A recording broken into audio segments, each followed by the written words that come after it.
Welcome guys sa atong mga storya nga daghan ka makatunan. So kung usa ka karon nga nagpangita sa mga storyang Bisaya, kani atong channel usa kinis nag-introduce sa mga Bisaya o Cebuano story nga daghan ka mga moral lesson nga makutlo sa kinabuhi. So guys, so puli nga matapos nimo ang ato ang video, ang storya karon nga Bisaya aron nga makuha nimo ang lesson sa kinabuhi. Storya kinis sa kataong nagpakitabang sa iyang mga silingan guys. So para masabtan nimo, yun ani ang senaryo sa atuang storya karon. Usa ka adlaw, adunay usa ka magbalantay sa karniro nga nagpasibsib duol sa mga silingan niya nga lugar. So karon guys, tungod kay boring kaayo ang pagbantay sa karniro nga siya lang usa, naghimo siya tricks nga para mailad niya ang mga silingan niya. So gusto siyang ma-enjoy, gusto siyang kanabang malipay. So isa maghimo ko og backup nga magpatuo ko nga adunay lubong nga motukom sa akong mga karniro aron nga modalagan ang mga silingan, mga tao, and ma-enjoy ko kay nauwat sila nako. So muni ang gihimo guys. Sumuto ni singgit sa niya mga silingan tabang kay adunay malubo nga mukaon sa akong mga karniro. So guys, dalaganay ni mga tao katong mga silingan niya, dalaganay lumpa og dalagan kay gusto lagi mo tabang kay nangayo og tabang ning maong magbalante sa karniro. Karon guys, pag abot didto sa maong gipasibsiban, wala man, dili man tinuod ug giilad ra man diay sila. So ang nahitabo, ni katawa tong magbalantay ni iyon nga bitaw joke ra to mga silingan, salamat kayo sa inyong pag-anhi, pero ang tinuod joke ra to ang ako ang gihimo para lang gyud nga moanhimo. So ang uban nasuko kay nadisturbo sila sa ilang mga gipangbuhat. Unya niadto lamang dito naputol ang ilang gipangbuhat. So nibalik sila sa ilang panimalay. Karon guys, sa pagkaugma niiyon na puto magbalante sa karniro nga ako kahang utruhan o ilad sila kung mailad pa bagyon. So mao gyapon yang gihimo guys. Iyan na pong giilad ngito mga silingan. Naa na po'y lubo. Bitaw tinuod na ni mga silingan, tapangi ko ninyo kay akong mga karniro, basi unyang mahurot. Syagit siya guys. So karon ang mga silingan, katong mga nagtrabaho ni sila basi gilan na siya. So wala mga adto tong uban, halos katunga ang nagpabilin ang katunga mo iniadto. To dalaga na putong mga katunga kay basi suod gud nila. So pag abot dito, still wala, dili tinuod ug nailad sila. So niyon tong magbalantay nga, bitaw joke lang gyapon akong gihimo. Gusto lang kong malipay ba, gusto lang kong ma-enjoy. So pagkadung niya nas mga tao, ni sila nga gusto ra day ka ma-enjoy. Kami bali namong laguta, bali namong kapuyag dinalagan, pero dili day tinuod ang imong gihimo. Sunod kung maginana ka, di na gyud mo tabang nimo. So gibaharan tong magbalantay. So karon guys, nangasuko uli ng mga tao uli sa ilang manimalay nga suko kayo o nagbahan nga di na gyud sila mutabang. So moto nga pagkasunod si mana no, pagkaugma wala man to niya utro wala na siya muutro kay sa si mga suko basi niya unayon siya upat yun siya kay kaduha na gud kay gayon.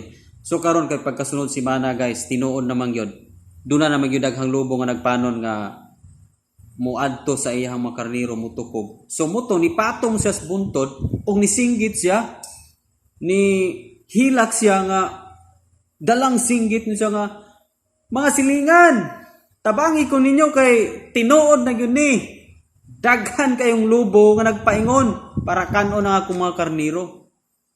So baliw niya sininggit na wa na gyud na nalingho guys, igo na lamang ni tan-aw ni tutok ang mga tao, pero wala na gyud sila moadto, wala na gyud lang nalinghog kay ang ilang duda nga gibakakan na pud sila. So in short, kadtong mga karniro niya gipangkaon sa mga lobo kay tinuod naman gitong nahitabo. So wa na say nahimo bisan usaon nagbudal kasi malamang usa pipila naman ang iyahang nasalbar pero kalabanan nangamatay kung gipangkaon sa mga lobo. So karon guys, ang mga silingan natingala sila nga murag nahilo man, wala na may timik. So ilang giadto gisusi dadto kay basig tinuod gyud ang giingon. Usa pa sila niadto nga wa na tiud-tiud na daghanang gitukob nga mga karniro.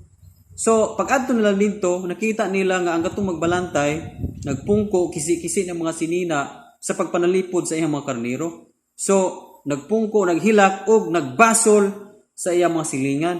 Nisulti nga miingon nga nganong wala mamumuanhi nga nagpakitabang man ko ninyo, tinuod ba na akong gisulti? So niingon tong daghang mga tawo nga masilingan nga kinsa may mutuo sa taong bakakon. Kay na makakaman kaduha man minimo gibakakan usa wala nagyutabang nga moabot sa imuha kay imo maminggi ilan. So guys, di nila takutob sa atong sambingay. Now, ang atong makuha nini nga lesson, daghan kayong mga tao karon nga ikalipay nila ang pagkabakakon. Kung makalusot sila, kung makarason sila bisag bakak, unya malutsan nila ang tao nga ilang ibakakan, ikalipay nila. Pero guys, kung inana ang atong kinaiya nga mas ikalipay nimo o ma-enjoy ka sa imong kinaiya nga pagkabakakon, sa unahan ay ana sa imong kinabuhi aduna gyud kay pagaanihon. Tanawa ang usa ka magbalantay, second time na nailad niya mga tao, enjoy siya, first second, enjoy kayo siya, yung ikatawan, kay joke ra daw, binuang ra, nailad ang mga tao. Pero pag third time guys, na-enjoy pa ba siya? Siya ang niani sa iyahang gipugas ngadto sa mga tao. Wa man sa naluoy sa mga tao, iyamang gipadalagan, putol ang mga tarwaw sa mga tao, then for the third time, napabay tabang nabot niya. Guys, inana ang senaryo nga may tabo sa tua. Sa atong kinabuhi, kung magpabilin kita kinaiya sa atong kasing-kasing nga pagkabakakon, lisod gayon ang unahan nga kahimtang sa atong kinabuhi. Kay ang pagkabakakon muhatod kini sa kinabuhi nga puno sa kagulanan o puno sa kasamok. O kining pagkabakakon, kining pagpanglimbong sa tubangan sa Ginoo, moabot kani, mo sampot kini si kinabuhi nga walay nahot o mahimo gyong alaot. Tanawa ang mga magbalantay, nahimo ba siyang walay nahot? Yes, of course. Hurot ang iyang hurot ang mga karnero, tapos nahimo siyang frustrated, magulanon siya. So nahimo siyang walay nahot o nahimong alaot. Ang taong bakakon guys, mao gini ang resulta o samputanan sa iyang ginabuhi. Munang niingon sa Proverbs 12 verse 22, ikasilagan sa Ginoo ang mga taong bakakon apan iyang gikahimutan ang mga taong matinud-anon. Guys, kung ang Dios nagani masilag sa atua kay nagpabilin tang bakakon, lisod gayod nga matabangan ta sa panahon nga magkalisod ta, sa panahon nga mangayo ta og tabang na. Panahon na unya nga muampo ta mangayo ta og tabang, wala gyoy maabot nga tabang sa tuwa. Instead nga tabang ang moabot sa tuwa, ang moabot hinuon kagulyang, kasamok, kalisdanan ug pagkawalay nahot. Nganuman resulta kana sa atoang pagkabakakon. So guys, niingon ang Ephesians chapter 4, kung doon natay kinaya nga bakakon karon, kung dili ka ganahan ug resulta sa unahan sa imong kinabuhi nga dili maayo, ato kining biyaan ang atong kinaya nga bakakon. Ephesians 4:25 ni siya, busa ayaw na kamo pamakak. Isulti ang tinuod ngadto sa imong isig ka tawo, kay kita mga gibuhat ni Kristo. So guys, pareho man tang binuhat ni Kristo. So dili nato limbungan ang atong isig ka tawo. Kay matud pa sa Proverbs 21 verse 6, ang bahandi nga imong maangkon pinagi sa limbong, dali ra kining mahanaw o maghatod kanimo ngadto sa kamatayon.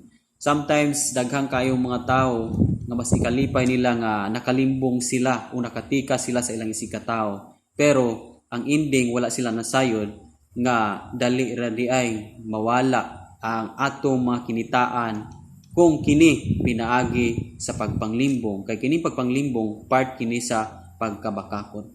Guys, in short, ang pagkabakakon dili gayon maayo ang resulta, o ang pagkabakakon dili gayon maayo ang imong anihon. So dinila takutob guys atong sambingay upuli nga nakatag kitag mga dagkong lesson sa kinabuhi. Kung bago pa kanini nga channel, ayaw kalimot guys sa pag-subscribe para ma-notify ka o updated ka sa daghan atong mga istorya nga daghan kang makatunan.